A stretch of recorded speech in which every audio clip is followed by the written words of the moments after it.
Hi అండి. Welcome to Dwaraka Choco House. ఈరోజు మనం వీడియోలో పాన్ చాక్లెట్స్ ఎలా తయారు చేద్దామో చూద్దాం. ముందుగా మనం 250 గ్రామ్స్ ఆఫ్ వైట్ చాక్లెట్ తీసుకొని చాక్లెట్ని మెల్ట్ చేయాలి. ఇలా మెల్ట్ అయిన చాక్లెట్లో పాన్ ఎసెన్స్ వేసి చాక్లెట్ని బాగా కలపాలి.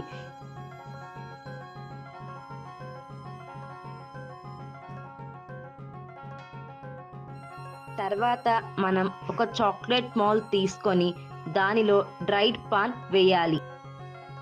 ఇలా డ్రైడ్ పాన్ వేయడం వల్ల చాక్లెట్ చూడడానికి బాగుంటుంది. తర్వాత మనం చాక్లెట్ని మౌల్డ్స్లో పోయాలి. ఇలా మౌల్డ్లో పోసిన తర్వాత చాక్లెట్ పైన సోంపు వేయాలి. ఇలా సోంపు వేయడం వల్ల చాక్లెట్ అనేది రుచిగా ఉంటుంది. ఇప్పుడు ఈ చాక్లెట్ మౌల్డ్ని 5 to 10 minutes ఫ్రిడ్జ్లో ఉంచాలి.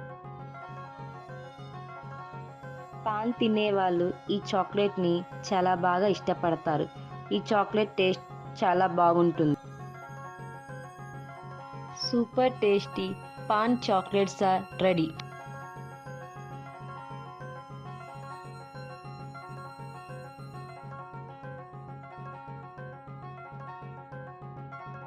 Thanks for watching. Please subscribe my channel.